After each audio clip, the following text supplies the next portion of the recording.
Hey everyone, I'm Jack Watson, UI UX designer, illustrator, animator, donut connoisseur, and I'll be your host for today's Illustrator logo challenge, changing it up a bit. We're going to be elevating a simple line design using blends and intertwine to create a fancy interweaving, intertwining logo. You can find links in the description below this video to other challenges, our creative communities on Discord, as well as a link to download your free resource to create along with us today. So we're going to hop right into it today. We're going to head over to Illustrator and take a look at that starter file. There we go. Alright, so I've got some notes off to the side for you, just one link today for some inspiration. But we're going to be working on a logo, like I said, and we need to go over a few branding basics before we begin. If you want, I've got Annika, one of our mods in the chat. Annika actually has a show all about branding if you want more branding. But for today, we're going to hop on in, and I'm going to grab the type tool. So before I begin working on a branding project, I like to brainstorm the prospective client. What would this be for? I like to think about what imagery, what industry are they in, things like that. What are things I can start to pull from? So I'm going to use the type tool, and I'm just going to type, just click to create some point type on the outside of my artboard here. So when I export, everything on my artboard is going to save out with the file, so anything on the outside here is just going to be for me just kind of some notes. So I've got some text. I'm going to go up to the control panel here, control bar at the top, and we're going to set it to 72 in that font size drop down on the next to the character there, just to make it a little bit bigger. You can also do it with the selection tool, just grabbing the corner and scaling. We'll also make it white so we can kind of see what we've got going on here. Okay, so when coming up with this, like I said, you're going to want to kind of think of imagery. This one actually had me a little bit puzzled at first. No pun intended. I knew I wanted to create something with interlocking lines, so I had to play with shapes for a little bit, and I landed on this idea that I thought could work, and it kind of ends up looking like a lock and key. So I'm going to put that down as my notes here. We've got like a lock and key. There's going to be a square knot at the center of the design. And with those kinds of things in mind, you could do something with I thought it would be cool for like a escape room kind of a place, or maybe like a board game cafe. You know, something like that. Something along those lines is what we're going to be working with today. So to get started, I'm actually going to go over and I'm going to create an ellipse with my shape tool. Always start with shapes. Always starts with shapes with me. In the toolbar, clicking and holding down on the shape tool here. Yes, Tim in our live chat says a Celtic knot would also be a really great way to use this technique. So I'm going to open up my tools here, my shape tools here, and grab the ellipse tool. If you don't see it, you just kind of hold down there on that side. And I'm going to drag out an ellipse. I'll do it on the artboard since it's got a white fill so we can see it. And holding down shift will let me constrain it, so I'm just going to draw out a little ellipse here, holding down that shift key. And I'll go over and I'll actually add a default fill and stroke so we can see it, and we'll put it on our artboard. And then I'm going to go ahead and, so the default fill and stroke is just this little tiny icon down here. We're actually going to remove our fill color now since we're only going to be working with line today, at least to get started. So I'm going to go over to the swatches panel. I'm going to set that fill color to be none. So there's our first shape. The next shape that I'm going to draw out here, I've got smart guides on before I do this. Up under view, smart guides are checked on. It's going to help me kind of align things if I need to, but you can also use the align tools, and I'll show you in a second. So second shape I'm going to draw out is just a really long, skinny rectangle. And you can drag this to center it with smart guides. You can kind of see it indicates there. But if you wanted to, you could also select both of your shapes, just dragging and selecting them with the selection tool.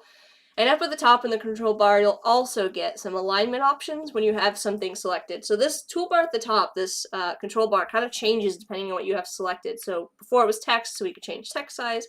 Now we've got shapes and we can use the alignment options.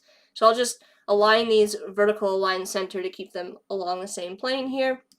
And you can already see that this base shape, this is going to be a base shape for the logo, it already starts to look a bit like a key, right? So I'm going to make a copy of these, and I want to have my copy be the same distance from my original shape. So if I just do what I would normally do, which is Command-C and Command-F to make a copy and paste in front, and I try to scale this, it's not exactly going to do what I want, right? And you're like, oh, now I have to try and like get this aligned up, and this shape is too long. We're not going to do any of that. what we're going to do is we're going to drag to select both of our shapes, and we're going to use one of my personal favorite tools, Object, Path, Offset Path. What Offset Path does, it's going to open up a little window. Or it's not. Did I accidentally not select it? I think I let go before selecting it. There we go. Alright, so we set this down to 0. This is what it looks like. And it's going to make a copy. And if we increase the number on our offset, it's going to add a copy that's going to be larger than our original. If we use the down arrows and I go into the negative values, it's going to create a copy that's actually inset from my original shapes. So I can either make it larger or I can make it smaller, depending on if I'm negative or if I'm positive. So if I go up to the positive values here, we're going to make a shape that's going to be much larger. We're going to make a giant duplicate of our shape here. Okay, that looks pretty good. So now I've got two shapes, this inside one here, and I've got this outside one here. Getting a little bit crazy. I'm going to drag to select these two outside shapes. And I'm going to use my Pathfinder, which I don't actually have open right now. So I'm going to go to Window. I'm going to drop down to Pathfinder, and that's going to open up our Pathfinder window. You could also do this with the Shape Builder. I'm just going to use the Pathfinder today. Just, I guess, you know, my comfort zone. And this first one here, Unite, if I click on that, it's going to join those two shapes together. So I've got kind of what looks like a little lock, like a keyhole. Yes, that's what I'm looking for. Words are hard. And I'm going to drag and select the two middle ones here. I'm going to do the same thing. I'm going to use Unite to kind of join those as well. So now I've got like a keyhole looking shape, right? All right, so one more thing that I want to do before we move on. I say one more thing, but it usually ends up being like 4 more things. So we're going to drag with the direct selection tool and select the endpoints here. I'm going to make sure they're all left aligned with each other. So with the direct selection tool, just dragging those 4 kind of end shapes. Again, using that handy align option in my control bar, control bar. I'm going to use horizontal align left. It's just going to take those shapes over here and snap them to the left side with my other shapes. And then I'm actually going to get rid of this. I'm going to open up the side here. So I want to open up the path. In order to do that, I'm going to just select my first shape and very easily, switching to the pen tool, I can click wherever I get a plus sign on my cursor next to my little pen icon, and it'll add a point, and then I'll just delete. So I'm basically just opening up the path on both of these shapes so that we've got an open endpoint there. Looking good. Now I'll drag and I'll select the inside 2 points on the opposite ends here, these corner points. I don't actually want these to be corners. I'm going to round them out a little bit. So using the direct selection tool, dragging to just select those. You could also use the lasso tool if you find this easier. If you didn't know, you can just kind of drag a selection of points and select them that way as well. And then you can see I've got live corner indicators on all 4 of these points. That means that when I drag my little live corners here, it's going to round out all of them at the same time, so we can get round corners all at once. All right, so we're going to, before we go any further, we're going to be using these shapes here to create an interlocking design, like I said, and I'm currently working on one side of this design before I flip it. So I need to do a few more steps to prepare. You can use this technique with any shapes while you're working with this challenge, but the next steps are going to be important for our intertwine. So no matter what shapes you're using, make sure that you follow along with the next couple of steps here in order to get this intertwine effect to work. So I'm actually going to drag it off the artboard because it's going to be easier for you guys to see what I'm doing. And now using my appearance panel, I'm going to add another stroke onto all of these shapes. So our background is white. If you were working with a red background, for example, you'd want to do the next step using a red stroke color. But because we're using a white background, we're going to add another white stroke to both of these lines. So I'm going to start with the outside one, and then in my appearance panel, which you can find all of these under the window here if you need to open them up or you don't see them, I'm just going to drag it out so we can get a full view of our appearance panel. With our appearance panel down here, we can actually stack appearances and lines inside of our appearance panel. So I can actually add 2 lines to a single path just by clicking on this little add stroke button down here. There's a little icon. When I do that, you're going to see it's going to add a stroke directly on top of my original. Now your appearance panel is going to work a lot like your layers panel in that the order that you stack things in here is how they're going to appear on your design. So in this case, we've got our stroke on top. we want to set our stroke underneath to have a white stroke on it. So instead of being 2 strokes with a black color applied, we're going to drop down in here. We're going to set it to be white. You're not really going to see much happen at first, and that's because both of these strokes are currently the same weight. So we need to increase the stroke weight on this in order to kind of see what's happening. You can't see it because they're stacked right now. So if I go in here, I'm going to type in next to my white stroke something like 10, and you can see that now I've got a white stroke and a black stroke applied to the same line. I'll actually go up here and I'll increase this line weight a little bit, maybe 3, and we'll go with 10 for this. We'll bring it up. Maybe we'll go like 15. Okay, so now we can see that this has got 2 strokes applied to it. I'm going to do the same thing on this one. I'm going to click on this one. I'm going to add a second stroke. With this stroke, though, I'm actually going to make this one heavier. And the reason I'm doing that is because I want to add a little bit of depth to this design. And I want this center shape here, which is eventually going to become our key. I want that to be the focus. So anything that's going to be kind of like a heavier line is going to come forward towards the viewer more, and it's going to call attention or like draw your eye towards that heavier line. So that's why I'm setting this line here. I'm going to set it really large. I'm going to do like, maybe not 20. 20 is too large. Let's do like 15. So we're going to make that one heavy so it stands out, and this line is going to kind of fall off in the distance, and you'll see what it looks like when we get to the end here and how that one kind of doesn't stand out as much. And then again, down here, we're going to set our stroke color, our second one to be white. So we've got our black stroke on top of our white stroke. And then in here, we're going to add that heavier line. Remembering that we need to go up way higher. We'll do something like 30. This line is going to be 15. Our line underneath has to be 30, just to kind of keep everything visible. All right, the final kind of step I need to do on this set of lines is I need to use, I'm going to use a blend, just to make my life easier. So I'm going to let Illustrator handle the in-between lines that I want to add, instead of trying to make additional kind of like copy and paste or do an offset path and then try to figure out the math for the line weights to kind of have them transition nicely. So dragging to select both of my lines, I'm going to go to Object, Blend, Make. And you can see that it's already added an in-between step there. You can change the number of in-between steps by going down to Object, Blend, Blend Options. And in here, by default, it's set to Smooth Color. If you change it to Specified Steps, you could again use your arrows to increase or decrease to change the number of steps that make up your blend. If you wanted to have more, if you wanted to have less. I actually think that 1 is going to be okay for what we're doing today. If you had like a larger shape or you were working with more lines and you wanted to do more advanced kind of like intertwining, feel free to go crazy here. I'm just going to stick with 1. All right, everybody in our live chat, hello. Hello, Turtle. Hello, Annika. Annika says the most underused panel in Illustrator. Yes, it's very true. The appearance panel is awesome, and I highly recommend you guys check it out. You can do a lot of really cool stuff with it. We've got a live chat on Behance and on YouTube, so feel free to join us, ask any questions, let us know what you're working on. We're here every day at 9:30 a.m. Pacific. Alright, so now we've got our first set. I'm going to go to Object and Transform and Reflect. So we're going to make 2 sides to this that are going to connect at the center, like I said, with a knot. So going into Object, Transform, Reflect lets me kind of reflect it across either the horizontal or vertical axis. I'm going to pick vertical because I want to mirror it. And this is important, you want to hit Copy. If you hit OK, it's going to keep your original shape and just flip that.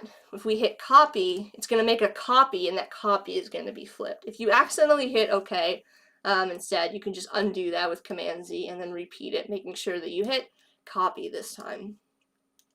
So there we go, we've got 2 shapes, and you can already see that our line work is actually helping us out here. You can already tell that anywhere that these 2 lines overlap each other, we can visually like see that there's a visual like separation with that background. If we had a different background color, this is where it would be important to make sure that you set that second stroke color to be your background color. Whatever background you have this over, you're going to want to make it that color. In this case, we're working with white. And I'm just dragging with the selection tool to kind of move this into position. I want to make a nice figure 8 at the center of this. That's the idea here. It should look like a figure 8. If it's too far over, you'll know. You just kind of look for that figure 8 shape.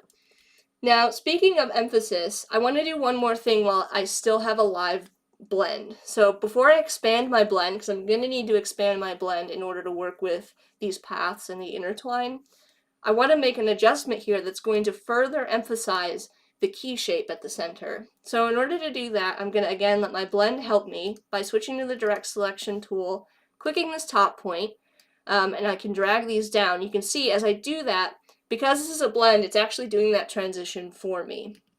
So selecting the top point, holding down Shift, and selecting the bottom point with the direct selection tool, I'm going to just hold down Shift and drag these over.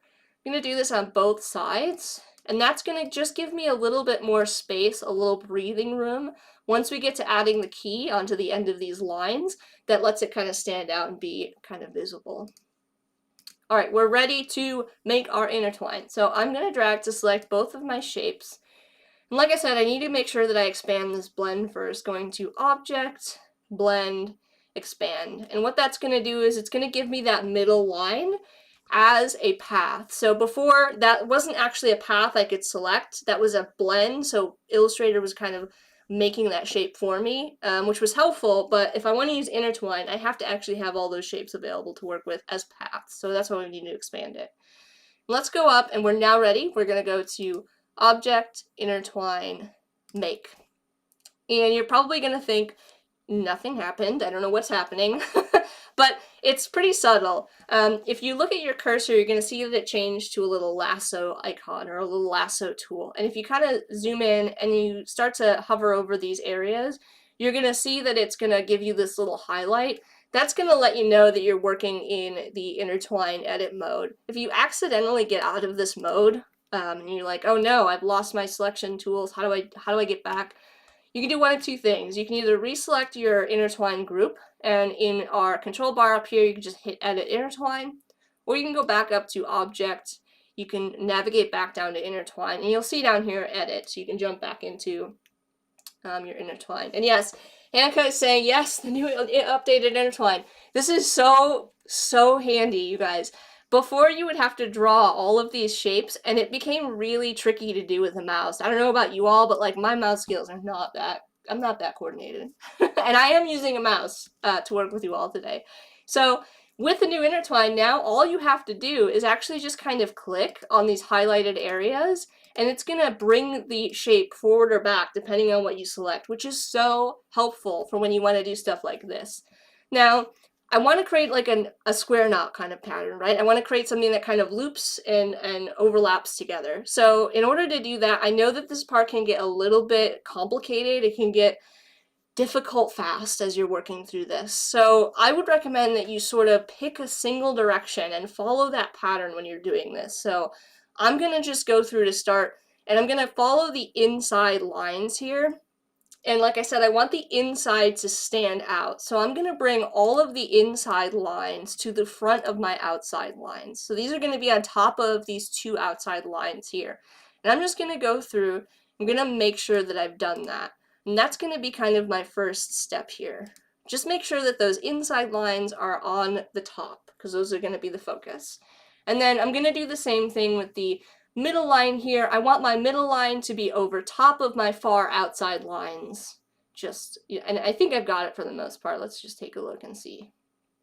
Yeah, this looks like it's all kind of over top of that far outside line, except for this one and this one. We just want to have it so that we're starting to make this a little bit easier for us to digest. And then these outside lines are actually going to go underneath everything. So we want those to be the very bottom. That's going to further emphasize that idea that those are pushed back in space. So now we've got our lines all set up. The next step is to follow our lines for the inside working out. Just kind of pick one thing and just kind of follow it along, clicking to bring things in front and behind. So like I said, we're making a square knot. If you're having trouble kind of visualizing this, I'd recommend you look up a reference for a square knot if you're doing this exact pattern. But what we're going to do is we're going to start from one side. We're going to start from the middle here, and we're going to say, okay, if these lines go over top, then they're going to go underneath this center part, and then they're going to go over top, over top, over top, over top, over top, until we get to here, and then they're going to go, oh, I've already lost it. No, I have it correct. These are going to come bring this one on top. These are going to come across and they're going to come underneath. So the idea here being that these two on the outside are going to be over top, and then on the opposite side they should go underneath. Does that make sense? And then these are going to cross over each other in the middle. So it's going to go over, under, over, and then under. Yes, so over, under, over, under, over. You're just going to follow that path along the whole thing. So the same thing here, we're going to go, it's going to go underneath that outside shape, and then it's going to go over, and then it's going to go under, and then it's going to go over top, just like that. And these are also going to come over top. It takes a little bit of practice and a little bit of patience to kind of get it right, but over, but they're gonna go, these go underneath, then they're gonna come over top, and then they're gonna come over, underneath. Okay, there we go. I think we've got it all set up. I'm trying to work fast, so if you need to kind of go slow, follow what I'm saying and not what I'm doing if I'm messing this up, or just kind of follow the lines over, under, over, if that makes sense. Anyways, the next thing that we're going to do is we're going to make sure that we add that key on the end here. So I'm going to add onto the ends of these shapes here. I'm actually going to scale this down a little bit so we have more room. So I'm going to drag to select. And yes, in our live chat, Ashraf was saying change the color of the strokes to see better. That would absolutely help you. So if you select these two here and you go into your appearance panel, you can change the stroke color of the top stroke. Whoop, to be a different color, and that can also really help when you're kind of trying to follow these lines. So if you need to, you can change the color of your stroke as well as you're working through this, and that can really help, again, kind of, you could feel free to change the color of them and leave them that color too. It's really up to you. Alright, so I'm going to drag and select all of my shapes here, my intertwine, and I'm going to scale it down a little bit, just holding down Shift and Alt to scale from the center, because I want to have a little bit more room on the sides here so I can add my key. And I'm just going to do that with the pen tool, super easy. I'm going to click on the open endpoint, either the top or the bottom. It's really up to you where you want to start. And when I hover over it, you can see that it actually has a little minus next to my pen tool, and that lets you know that you're actually clicking on the point and starting a new line from that open path. Holding down Shift so I can keep things straight, I'm just going to draw straight across and draw straight down, over. I'm just holding Shift the whole time to keep my line straight. And I even still, I might want to go back and kind of clean this up. So we're just going to kind of go through and make the generic kind of shape there. This is where your alignment tools are going to come in handy again. So I'm going to switch back over to my direct selection, and I can say, like, well, this is a little off. So I'm just going to drag to select both of those and either use this horizontal align, or if I wanted to align it to the left side or the right side, depending on which point I wanted to align it to, I can use one of those as well. And the same thing here, you can just kind of go through selecting the bottom edge, and if I wanted it straight, and use vertical align center, and then vertical align center. If these are way off, so let's say I like really messed up and I made these really high up, I can just drag, again, actually I'll use the lasso tool. Lasso tool is really handy if you want to only select like the inside points here. And then I'm just going to use this vertical align bottom to move it down with the alignment tool to that bottom edge. Alright, that looks pretty good to me. You know, I could sit here and play with this all day. I don't know about all of you, but I can move these points around all day. Then we'll do the same thing over here. I'm going to do the opposite this time, making a key that points up really quickly. You know, it doesn't have to be perfect the first time because I can go back and use my alignment tools to kind of line everything up. Whoop, too far. There we go. Using my vertical align bottom, vertical align bottom, bump these down a little bit. I can drag and select and use the arrow keys too if I want to just move them down a little bit, just like that. Alright, that's looking pretty cool, right? Like I said, you can feel free to keep going through and adjusting this, but I'm going to actually now save this, going to File, Export, Export for Screens. We can save this out to our desktop here, and once you're ready for feedback, you can join our Illustrator Discord. Just drag your work right into the Discord and say, here's our key logo with Intertwine. and hit send. You can get feedback from everybody in the community. Check out what everybody's been working on. These awesome mock-ups with little ladybugs for the patterns. But that's going to be it for today. Thank you for joining me for this logo challenge in Illustrator. We went over a lot of stuff. We went over offset path, blends, the appearance panel, and Intertwine. We're live every day at 9:30 a.m. Pacific, behance.net/Adobe Live, and on the Adobe Live YouTube. But stay tuned for more live content. We've got the video challenges up next, and I will see you all tomorrow. Bye, everyone!